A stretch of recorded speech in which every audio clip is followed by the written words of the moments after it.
Buenos noches. So I thought about officiating this whole ceremony in Spanish, but as most of y'all know by now, my Spanish is limited to 3 words: cerveza, señoritas, and baños. So essentially, Will and Ada will never get married. But on a more serious note, on behalf of Will and Ada, they'd like to welcome everyone and thank everyone for coming out here to come celebrate their special day. And I'd like to thank everyone for coming out here and witnessing my debut as a wedding officiant. So just a couple things to note. If y'all could just turn off your cell phones or put them on silent, because anyone and everyone that you want to talk to or send a text or Instagram, they're right here. Second, if there's anyone here that do not want this lovely couple to wed, speak up now or forever hold your peace. And once you're done, you can start swimming back. Anyways.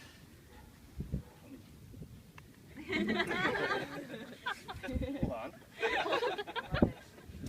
Oh, there we go. So normally there'll be a pastor or a priest or a rabbi up here giving a short spiel about marriage, the values of marriage, and all that. But I'm not a pastor or a priest.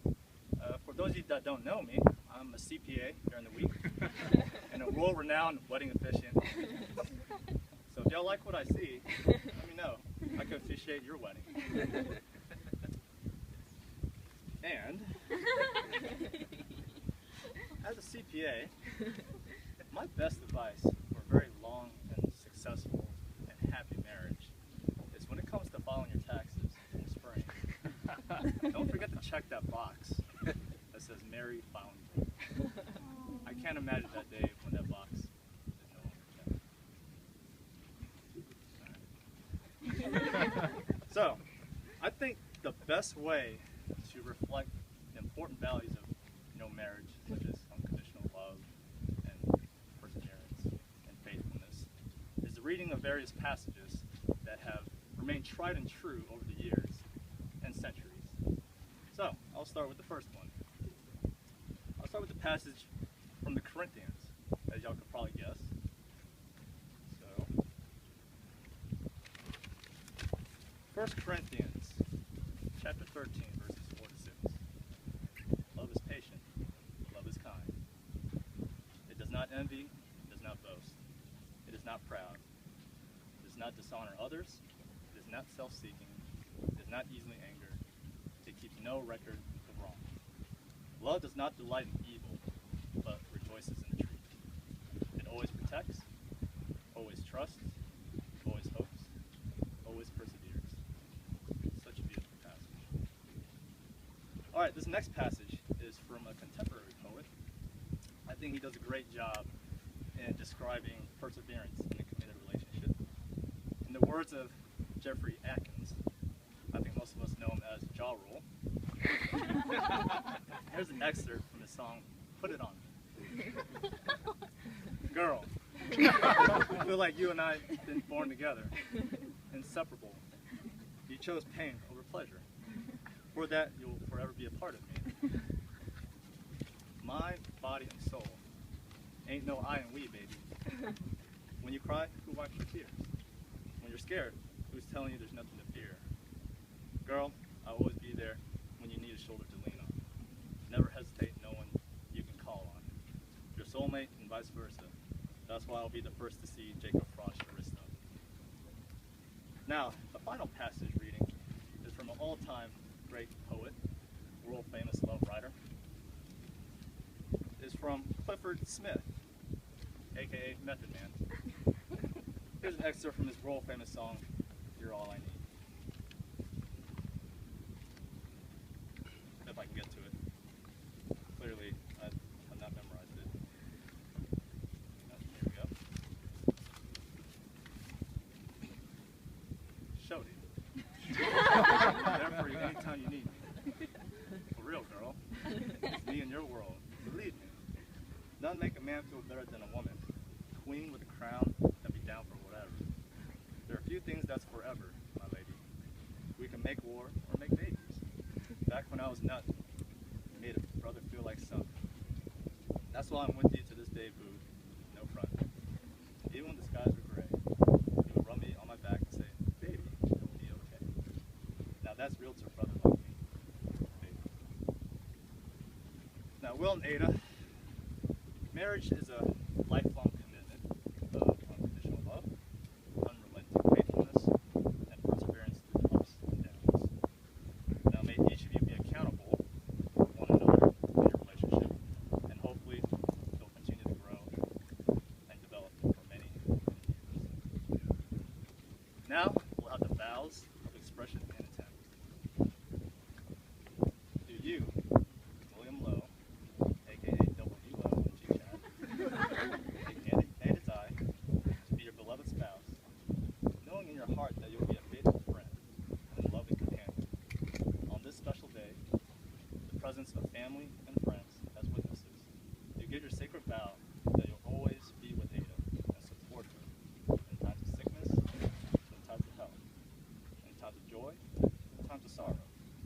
You promise to love her completely, to console and comfort her during difficult times, to laugh with her and to grieve with her, to share with her life's simplest but most enduring pleasures, to be truthful and honest with her, and to cherish her for as long you both shall live.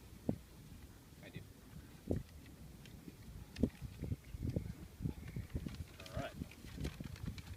Now it's your turn. Do you, Ada Die, aka Ada, spelled with 3 H's, take William Lowe to be your beloved spouse, knowing in your heart that you'll be a faithful friend and a loving companion. On this special day, in the presence of family and friends, as witnesses, do you give your sacred vow that you will always be with Will and support him in times of sickness and in times of health, in times of joy and times of sorrow?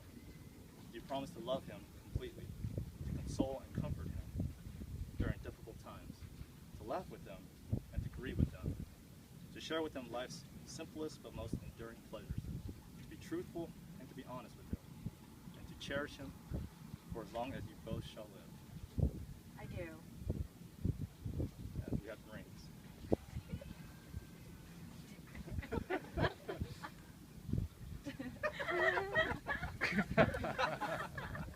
Do you have a ring, Ada? Yeah, definitely.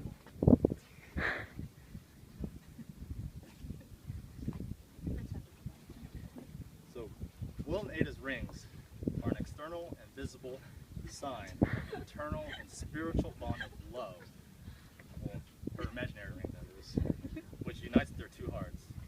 May they serve as a seal of the vows Ada and Will have made to one another. Bless these rings of eternity, beauty, and strength. Bless the couple who give them and wear them, and may they forever live in harmony, unity, love, and happiness from this day forward. And now, they wrote their own vows. So, Ada, you're ready.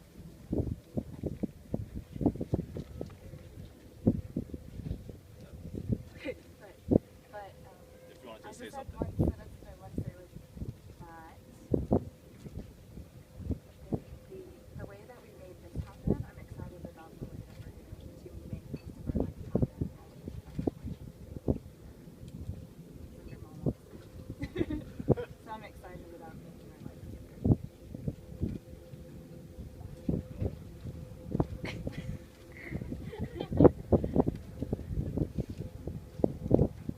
I came prepared. Ring, you got the vows. Good man.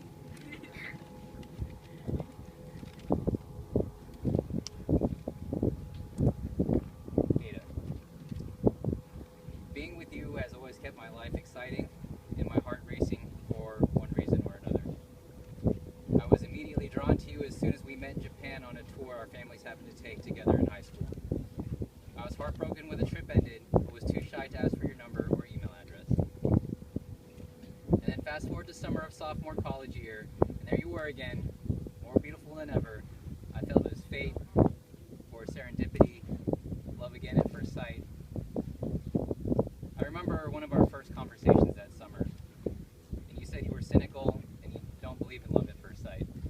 So I was a little heartbroken. You were always the practical one, the realist, analytical, cost-benefit analysis type. then there was me, the practical joker, the idealistic, creative, head in the clouds type. And I believe this is what makes us a good team together to tackle any of life's challenges.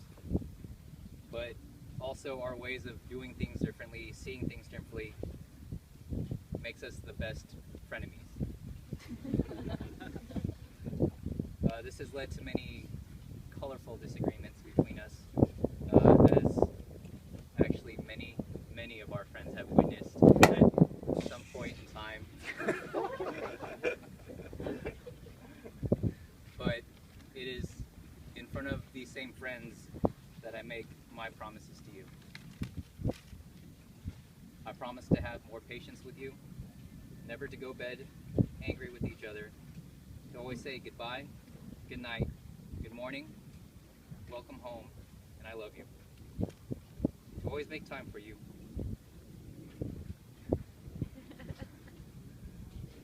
I always promise to leave a line of communication open so as to always to listen to you and offer words of comfort when you are sad. To cook good food for you, or cook together in the kitchen as a team.